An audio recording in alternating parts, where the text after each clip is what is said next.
Look at this. This is 5 pounds of fat. 5 pounds. It's real. And guess what? This is what's hidden deep inside the abdominal region of millions of people worldwide. This surrounds your viscera. We call it visceral fat. My job today? To tell you how you can get rid of this visceral fat, how you can get healthy once again. Having less sleep affects your stress hormones, especially cortisol. Too much cortisol allows the body to hold on to that belly fat, disrupts your hunger and satiety hormones, ghrelin and leptin.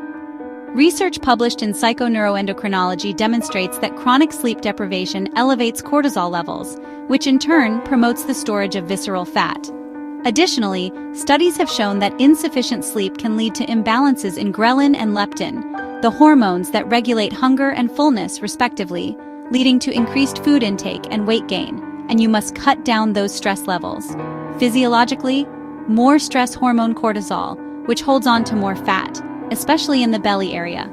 The Journal of Obesity has published studies confirming that chronic stress and elevated cortisol levels are directly linked to increased abdominal fat accumulation. Get rid of those refined and processed sugars. Those carbs, too many of them, they get converted into fat. It's inflammatory, it's addicting, and sugar, it causes the fat cells to mature faster. Studies published in the American Journal of Clinical Nutrition have shown that diets high in refined sugars and processed carbohydrates contribute to increased visceral fat storage. And start eating more soluble fiber. Soluble fiber? It slows the digestion from the stomach into the small intestine. It also slows the absorption of glucose into the cells. And that soluble fiber? When it reaches the colon, it acts as a prebiotic, helping to feed the probiotics. A study published in the Journal of Nutrition found that increasing soluble fiber intake can significantly reduce visceral fat accumulation. This is because soluble fiber forms a gel-like substance in the digestive tract, slowing down the absorption of glucose and promoting feelings of fullness. It will help give you much more satiety, so you don't overeat, and as those probiotics feed on the prebiotic. Short-chain fatty acids are secreted, which not only helps heal your colon, but it reduces inflammation throughout your entire body. Research in Nature Communications has shown that short-chain fatty acids, produced by the fermentation of soluble fiber by gut bacteria, have anti-inflammatory effects and can improve gut health. So eat more soluble fiber, like flax seeds, sweet potatoes, legumes, whole grains, chia seeds, avocados, as well as fruits and vegetables. These foods are rich in soluble fiber and provide numerous other health benefits. And eating more protein helps boost your metabolism, as this will help promote weight loss and reduce that visceral fat. So make sure you're adding protein to all your meals throughout the day. Studies in the American Journal of Clinical Nutrition have demonstrated that higher protein diets can increase satiety, boost metabolism, and promote fat loss, including visceral fat. Protein also helps preserve muscle mass during weight loss, which is crucial for maintaining a healthy metabolism. And you want to make sure you exercise. This is crucial, as this will reduce the circulating levels of insulin throughout your bloodstream. Research published in Diabetes Care shows that regular exercise can improve insulin sensitivity and reduce circulating insulin levels, which in turn can help reduce visceral fat. It will cause the liver to use up more fatty acids. And moderate physical exercise, along with lightweight training, is known to help burn visceral fat. Focus on more aerobic exercise. Aerobic exercise, using more oxygen, like a furnace, always burning lots of calories. And the more you breathe in oxygen, the higher your metabolic rate will go. Studies in the Journal of Applied Physiology have shown that both aerobic and resistance training can effectively reduce visceral fat. This will target that visceral fat, so pick whatever kind of exercise you like. Walking, jogging, going on a treadmill, any other sport or hobby that requires the use of more oxygen.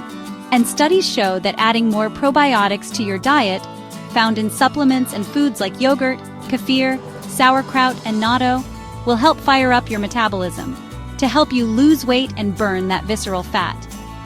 Research in the British Journal of Nutrition suggests that certain strains of probiotics can positively influence body composition and reduce visceral fat.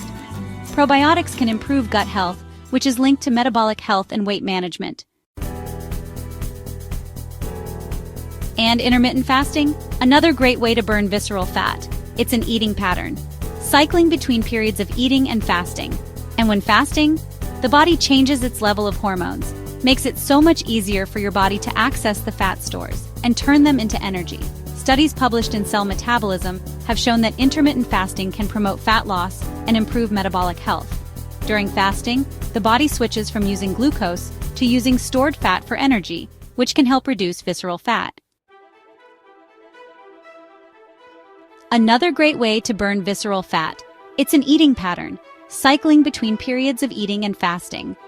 And when fasting, the body changes its level of hormones, makes it so much easier for your body to access the fat stores and turn them into energy. Studies published in Cell Metabolism have shown that intermittent fasting can promote fat loss and improve metabolic health.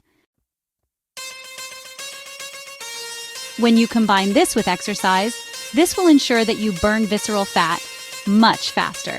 A study in obesity found that combining intermittent fasting with exercise resulted in greater reductions in visceral fat compared to either intervention alone.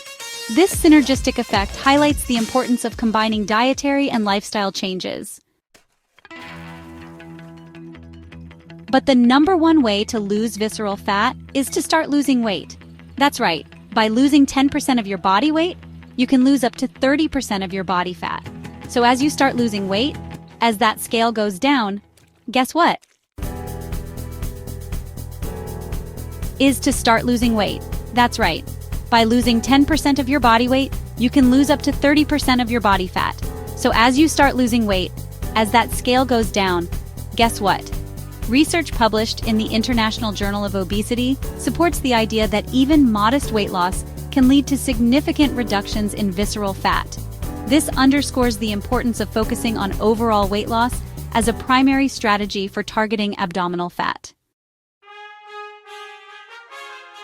So is the visceral fat, the dangerous fat, the fat that you can't afford to be sitting around in that gut because your organs, tissues, and glands are not liking it. So now you have it. Start utilizing these simple strategies to get rid of that ugly visceral fat so you can stay healthy and live a long life. Please share this video with your friends and family. Leave your comments below. And most important, make it a great day.